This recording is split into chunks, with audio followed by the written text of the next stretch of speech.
Hey everyone, Michael Pickens here, host of the Libertarian Leadership Academy podcast, where we interview candidates and activists who are advancing the cause of liberty and taking time out of their own lives to represent the principles that mean so much to prosperity and freedom. Today, we have a candidate coming out of Georgia. His name is Alan Buckley. He's an attorney, he's a CPA, and he's running for U.S. Senate again. And correct me if I'm wrong, this is the fourth time. Is that right? Fourth time, fourth time as the Libertarian Party of Georgia's candidate. I ran once as an independent. So Awesome. Well, thank you so much for everything that you're doing. You ran in 24, or sorry, 2004, 2008, 2016. Can you talk about a little bit of why you're running and why you're passionate about what you're doing? I've always been patriotic. I remember when I was a little kid, my mother would take me to the grocery store, and they had these American history books, and every week you could get a new book. This was about fourth, fifth grade, something along those lines. And I used to get these books, and I used to just, inhale them. I've always been an American history buff, and I've always been patriotic for whatever reason. And, I got involved years ago. What originally got me off the couch was the war in Iraq, which really bothered me. I thought, this is a bunch of hoopla. This isn't about a threat from Iraq. It's just that, part of George Bush's team, Dick Cheney and Don Rumsfeld, wanted to attack Iraq, and they wanted to have a war with Iraq. And there was a lot of lies, a lot of deception, and it just got me off the couch. So what actually happened in 2004, summer 2003, I was never affiliated with any political party. I voted, but the Democrats actually were looking for someone to be their Senate candidate because the person who had been their Senate candidate, I think, dropped out or was dropping out due to illness or something. And so I wrote a letter to the head of the party, never got a response. And then just coincidentally, I was at a local Outback Steakhouse, and there was Roy Barnes, who had been the governor of Georgia as a Democrat, and he went to law school where I went, UGA, University of Georgia. And I got to talking to my secretary the next day, and she said, well, why don't you write Roy a letter and see if he'll do something? So I did, and he wrote me back a very nice letter, but nothing ever happened.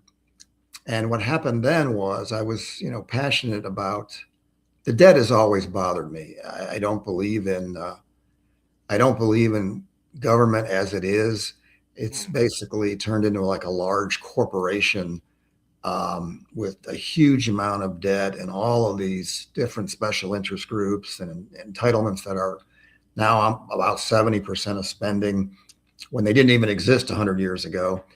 And in any event, I called the Secretary of State's office when things didn't work out with the Democrats. And I said, can I just run for U.S. Senate?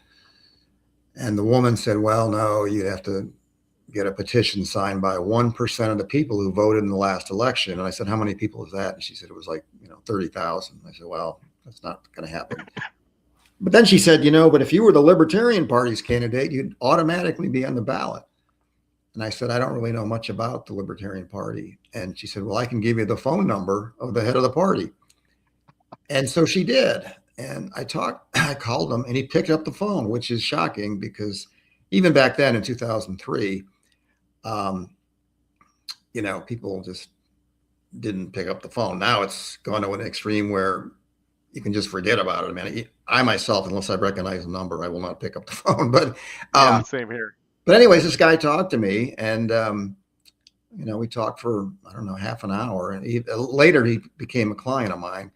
And but one thing led to another, and I ended up running in 2004, and I got a little over 2% of the vote, and then ran again in 2008 and got 3.4, and that race went to a runoff. And then in 2016, I ran again, and I got 4.2%.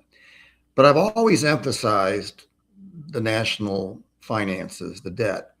And back in 2004, I would tell people, we've got all these unfunded liabilities, which were entitlements that were going to turn into liabilities. Well, guess what's happened? Those entitlements have turned into liabilities, and now we have debt of $39 trillion. And for perspective, the GDP, the total gross output of the U.S. now is about 30 trillion. So you got about a ratio of roughly 1.3 of debt to GDP. Well, if you go back to 1980, uh, when Carter was in his last year, the debt to GDP ratio was 0.3. So it went from zero point 0.3, which was a safe number, and it gradually has worked its way up to 1.3. So that's all happened over the course of the baby boomers' working years. And it's, the two major parties have taken us to where we are, and the public hasn't really had a financially conservative option since the Republicans gave up on being financially responsible about 10 to 15 years ago. They just decided Sure. it's a lot easier just to run debt and, hand things out and not worry about it. And eventually, it'll blow. But as long, it's like, when I was a kid, I can remember going to they'd have a carnival or whatever or something at the school. They have the cakewalk where, they put chairs around in a circle and you walked around till and when the music stopped, you had to grab a chair. And if you didn't, and you didn't grab one, you lost, you were out.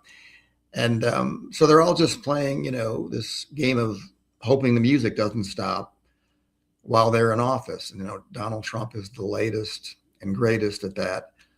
And, for him, it's all about today. And I'm going to have a website up in a few days that will list the pros and cons of Donald Trump. He has some good things, in my opinion, but he's got at least as many bad things. And the biggest in for the Libertarian Party, let me just say this, is the national debt and what that means, because we're now spending more on interest than we are on our military. And we spend on our military roughly what the rest of the world combined spends on, their militaries combined. So when you think about that, that's pretty crazy. Now, here's something even crazier. The Congressional Budget Office, which is the most reputable arm of the government when dealing with finances and projecting future finances, they about every year or more frequently, they come out with their 10-year forecast. Okay. And in their forecast, they have to follow existing law. So when they did their forecast in February of 2025, they assumed that the big, beautiful bill wouldn't come to pass. They assumed that the tax cuts would expire. And even with them assuming that they would expire, they said by 2035, that's now 9 years from now, the ratio of interest expense to military spending will be 1.69, roughly 1.7. So you're going to be getting close to double what you spend on your military on interest. And interest for the government is just like interest for an individual. You get nothing when you pay interest. And this is gradually supposed to work its way up to the point where,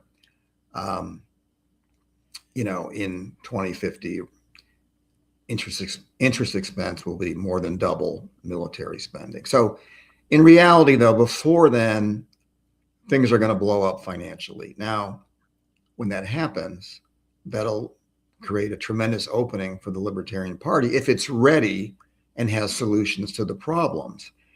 Now, as you can tell, I've been at this for a long time. And over the years, I started out with rough ideas about, how to fix the finances. And going back to 2003, roughly 22, 23 years, in my free time, I've actually drafted bills to reform Medicare, Social Security, and every other entitlement other than Medicaid to make them so they work on a long-term basis. And I'm going to have bills on my website. The website was supposed to be up already, but it's not for strange reasons. But I'll give you the address at the end of the show. But in any event, I've studied Social Security for many years, Medicare, all the other entitlements. In 2014, I co-wrote a book with a professor in finance who has a PhD in finance, and it was called "Why Work." It was how, and then the subtitle was "How Federal Entitlements and Tax Credits Equalize Income and Wealth." And in it, we showed that a lot of lower income people have a higher income after all the entitlements and tax credits than people who make more money than them, middle income people. Mhm. And so you've got this situation where there's a lot of people who are familiar with these rules and work a certain amount, which is less than full time, and make a certain amount, which is not a huge amount, but they'll get, multiples back in terms of, food stamps, refundable tax credits, and if they're lucky, they'll get Section 8 housing. But in any event, uh, I've studied these issues. So I've got a bill called the Financial Sanity Act of 2027 in hopes that it would pass next year, that it reforms Medicare, Social Security, and healthcare laws in general so that we create incentive for people to control costs. We create competition in healthcare. There's two ways to get healthcare costs under control. One is a single payer system, basically, like they have in the UK or in Canada, that nobody likes. Or you can introduce competition to the system, which we don't have because Yeah. insurers don't want competition, providers don't want competition. They want people to just come in and maximize. I mean, the insurers would like to see, less use because they have to pay out, but the providers want to maximize what they provide. So you've got this tension, but then, if you go to the insurance company and you didn't dot an I or cross a T and it's something major, guess what? So I've drafted legislation to incentivize people who are in the private sector to want to shop around for health care but not break anybody in the process. And I do that Mhm. by only allowing tax subsidies in this bill for high deductible health plans and health savings accounts, and while tweaking the definition of a high deductible plan. I don't want to get into too much detail, but and then on the Medicare end, right now, a lot of people buy Medigap coverage, and they don't have any out of pockets. They have every dollar that they would have to pay under traditional Medicare covered by a Medigap policy, or they have, Medicare Part C, Medicare Advantage. In any event, this bill changes the rules so everybody would have to pay 50% of the first $8,000 of coverage per year. Now, what does that do? All of a sudden, it doesn't break anybody, and you can get Medigap to cover anything beyond that, but it doesn't break anybody, and it creates incentive for people to shop around enough that if you have it on the Medicare end and on the private sector end, we can get some competition going, and we can get some price. We can get natural, price competition to kick in, and so. But Medicare and Social Security are the two main drivers of the national debt. We add 10,000 people every day to the Social Security rolls, and if we had come into this situation with, a tremendous surplus pool of assets that we could dwindle down and deal with it, it could be dealt with. But it's just the opposite. We've come into this, and it's the nature of republics for the elected people to give away as much as possible, tax, to the minimum amount possible, and eventually it blows. That's what's always happened historically. You go back to ancient Rome, and there's a guy named Ray Dalio who writes a book, who's written several books, but he's sort of the expert in this area. He's with Bridgewater Associates, and they study the history of declining democracies, republics, empires, and they've looked at where the U.S. stands right now relative to these past, the U.K. was the last dominant economic force in the world. Before them, it was the Netherlands, as unbelievable as that may sound. Mhm. But they go back to the Roman Empire, and every single one falls due to financial problems. And they eventually start, in the Roman times, they started putting less and less precious metals in the coins. And it always comes down to printing money. And so Dalio has studied these issues in large part to advise his clients because Bridgewater Associates is a hedge fund management firm and they have a lot of wealthy clients and they're trying to advise them on what's going to happen in the future. And Dalio was in the Wall Street Journal in an article last June, and he said, based on the research that they do, it's going to blow in 2028. Okay. Now, he said, give or take a year, which means 2027 or 2029. And, no one really knows if and when it's going to blow. It could be that we just continue to see our interest expense grow. It's supposed to be 1.7 times military 9 years from now. And we just continue to go downhill and we continue, the downhill trend we've been on this whole century.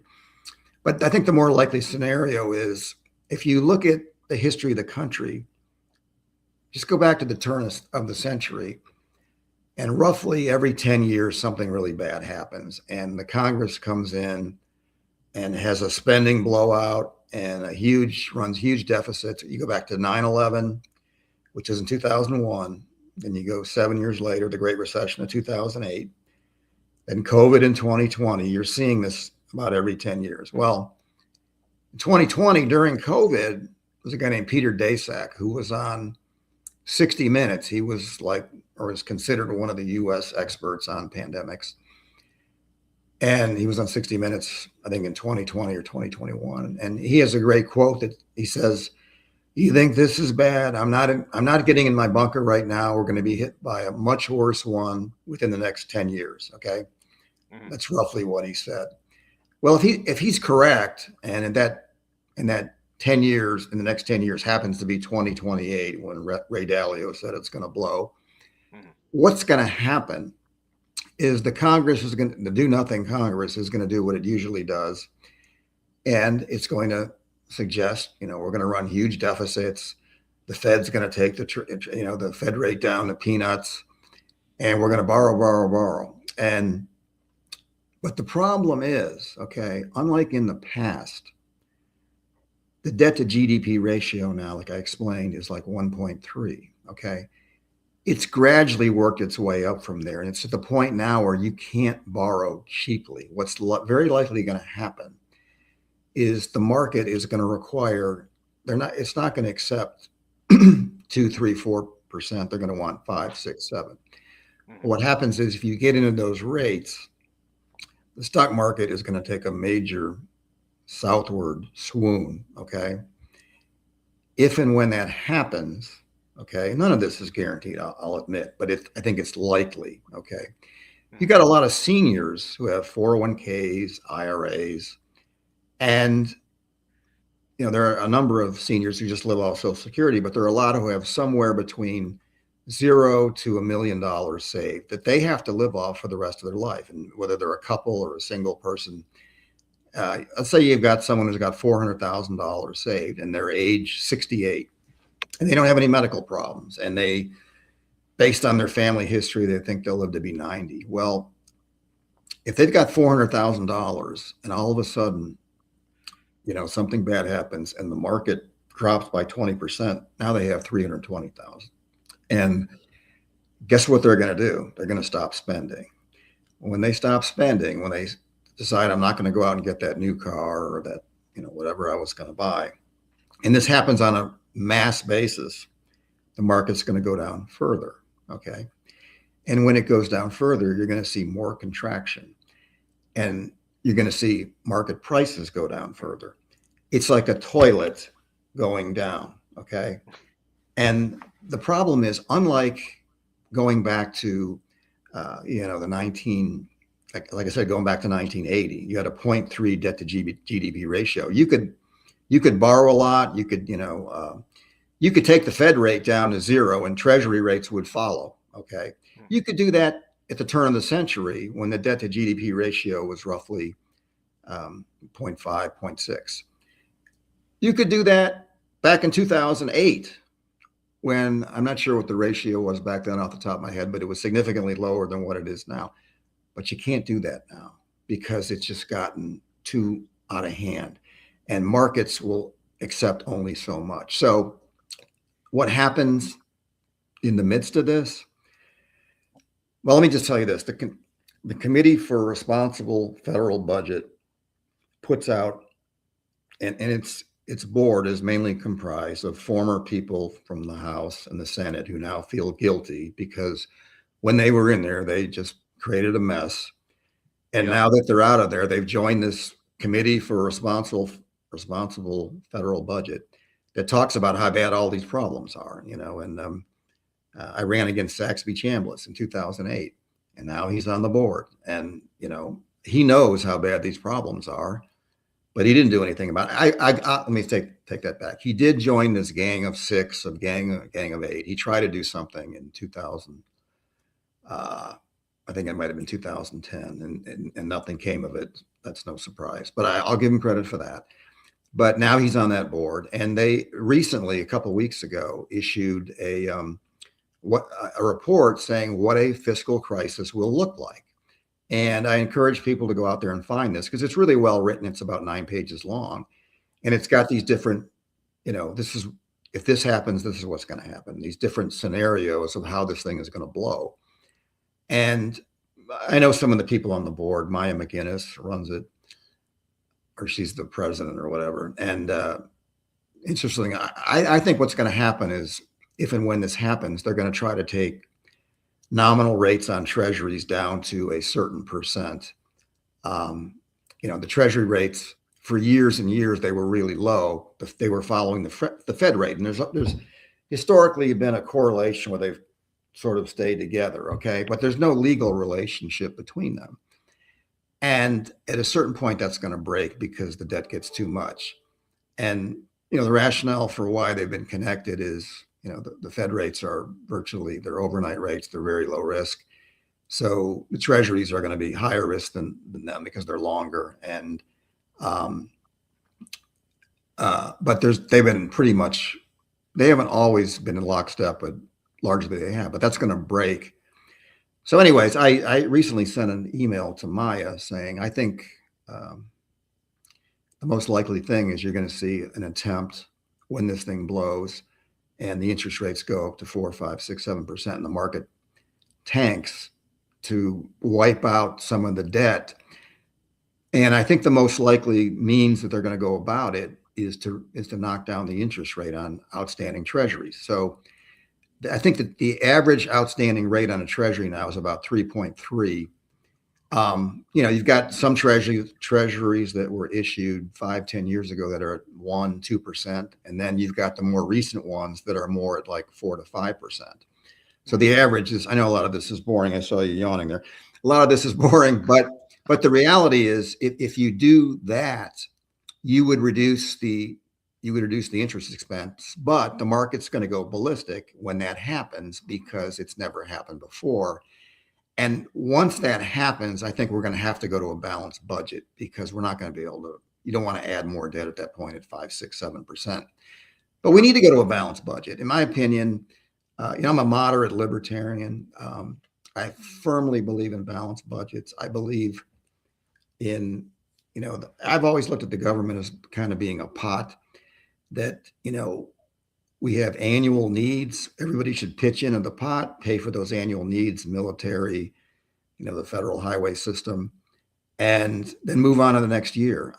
All of this debt, I just, it's unfathomable to me that this could happen. And people aren't up in arms. And I guess they're not up in arms because it's just gone on, and they just think it can keep going on, and nothing's going to happen that's bad. But that's not how it's going to work. Sure. And, financial reality will set in. But let me say this, my website's going to be up soon. I do offer solutions to virtually all these problems. And I have solutions to the illegal immigration problem, a